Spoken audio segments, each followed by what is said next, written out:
Matt, did the guys come in late, a little later today? Just to Yeah. get rest? Yep, we gave him an extra hour. You talked about knowing the Jets pretty well, obviously because of the connections with the staff. So I'm just wondering, how often do you keep in tabs with those guys during the season? And has that changed at all this year because you're facing each other?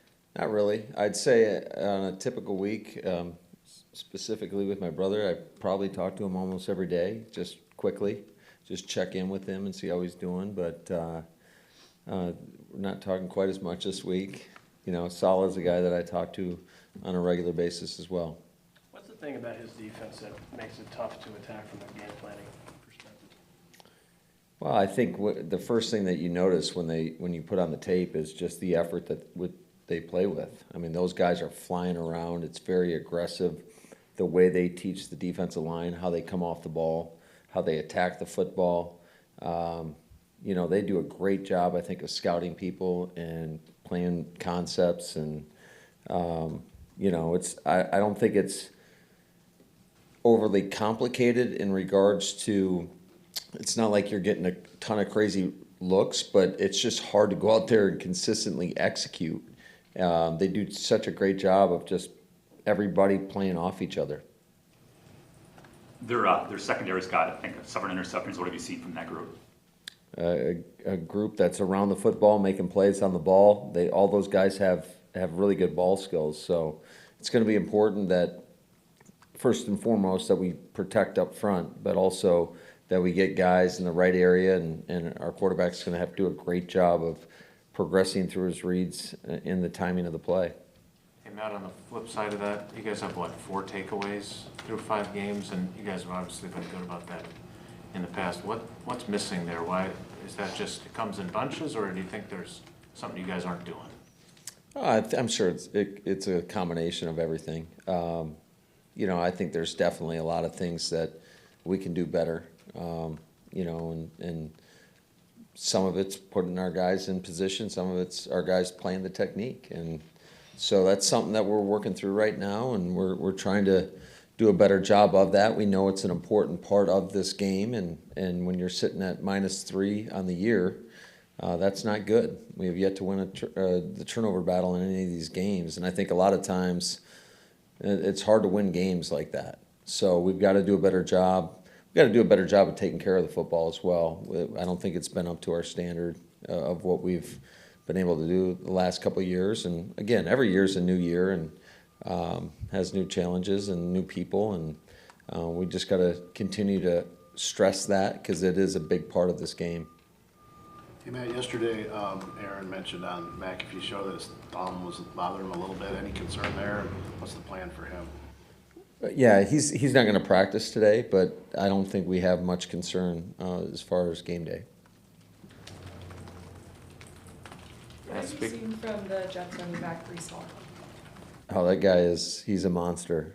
He can do it in the run game and in the pass game. You guys probably saw he had that 79-yarder.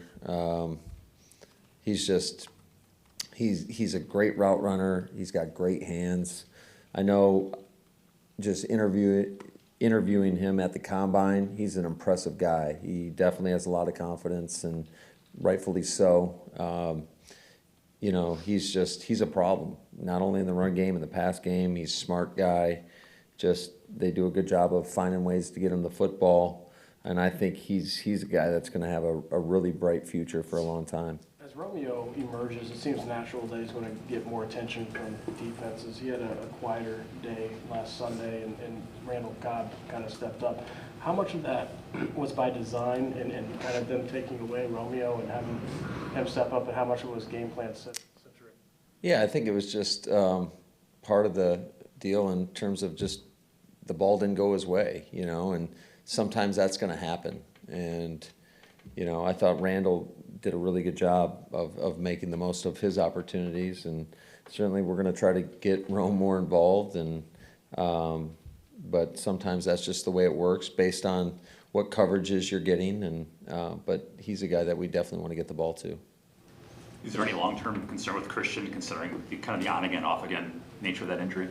I don't think so, but you know, it's unfortunate because it's out of his control, and unfortunately he got tugged on a route, and that's why it's such a big deal. Like when these guys get tugged, that kind of stuff happens, and it's unfortunate, but it is what it is, and I know he'll work hard to get back as soon as possible. Matt, when you see this Jets team, when they've gone on the road this year, they've had a couple of big fourth quarter comebacks. How much does that catch your attention? I think everything they've done catches my attention. They've you said it. They've had a big comeback win in Cleveland when it didn't look very good, and then against the Steelers as well. So we know it's a very young football team that we're playing, but they've got a ton of talent, and you can see it. And I think it's a matter of time before they really hit their stride. I know obviously a lot of familiarity with the coaching staff. There are guys that I got a ton of respect for that I know that are going to do a great job of coaching their guys up. And when you do that and you get talent, you got a chance to be pretty good. So I think, it doesn't happen overnight, but I think you've seen the strides that they've made in a short period of time. It's been pretty impressive. Matt, are you going to have Kylan at practice today? He will be back out there at practice, yes. Matt, on Monday you talked a little bit about some of those fourth quarter sequences in London and some of the run pass options, some of the run solution checks. Obviously you and Aaron have really good cohesion as far as that goes, but is it more difficult to get that later in games? To get what? To get, like, if he's going up to the line and checking something, or if he's seeing, like, on those third and fourth down plays, you said those were covered 0. If he's seeing something, is that something you want to have the autonomy of the call, or what are you kind of thinking now?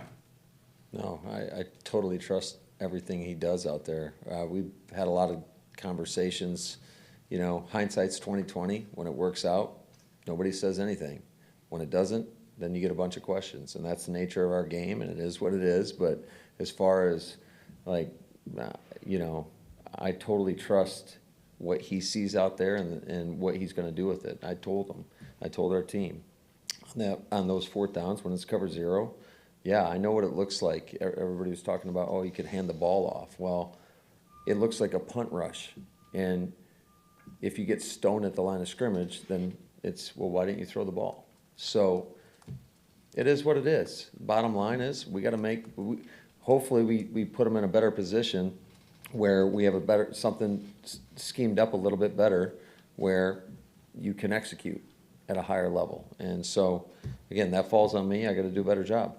What about in the third down play? He was talking yesterday about how he came over and he had a play he wanted to run, and you had a play you wanted to run, and you let him run the play that he wanted. What are those conversations like? Because if you have such trust in him, it takes a coach to set his ego aside and say, no, let's run yours instead, and you obviously did that. Yeah, he's got a great feel. He's been playing this game a really long time.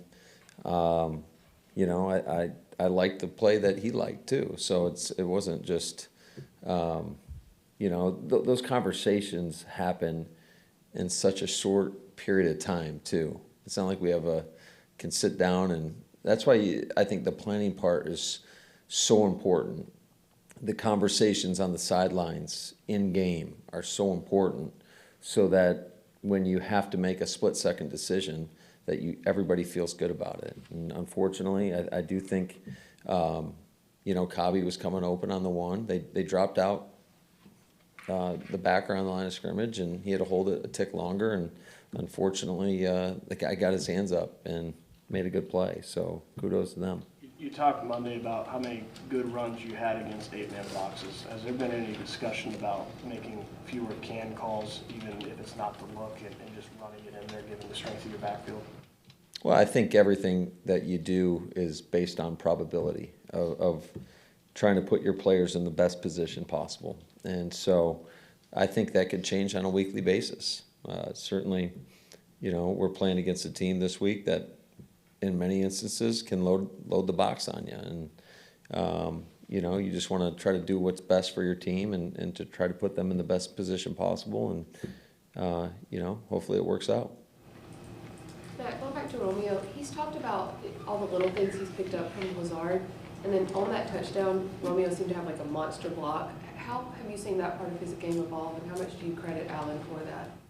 Yeah, I think it's the culture that's been cultivated within that room. I think, that's a credit to Jason Vrabel. It's a credit to guys like Alan Lazard, Randall Cobb, Sammy Watkins, all those guys that hold a standard in that room. And I think a lot of times young guys coming in aren't required to necessarily block to that level in the college game.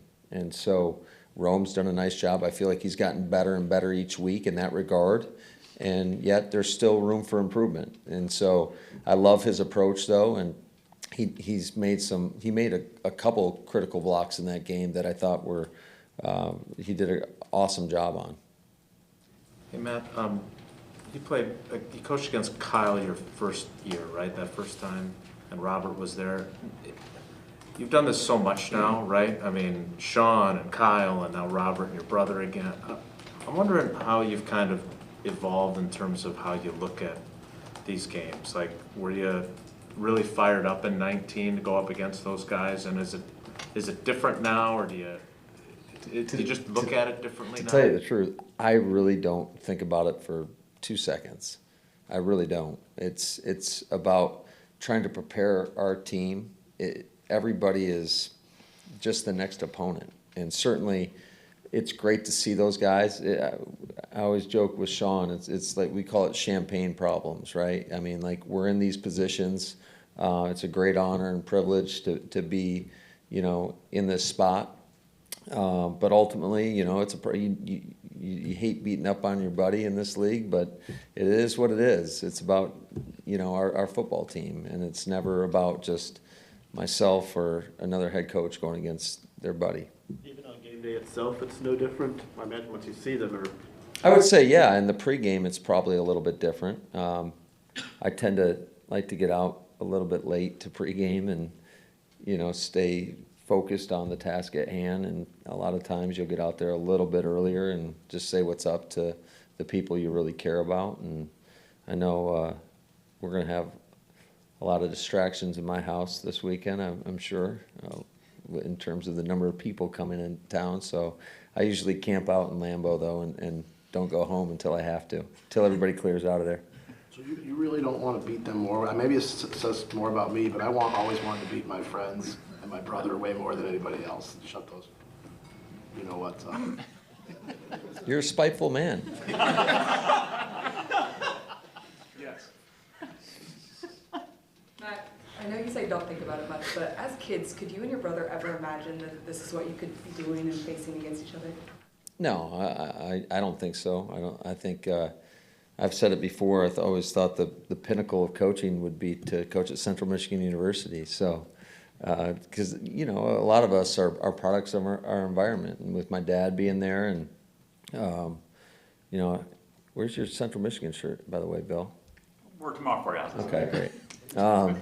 But you just that's what you're accustomed to, and so I just think that the bottom line, wherever you're working in this profession, and you just always try to do the best job you can, and wherever it takes you, it takes you. What do your parents do during these games? Like, which jersey do they wear? That's a great question. I'm gonna have to ask them. Two more, please. Considering they just moved here, they better be wearing Green Bay Packers. So.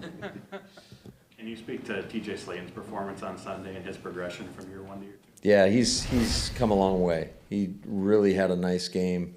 He was disruptive. You guys could feel him, I'm sure, in the run game.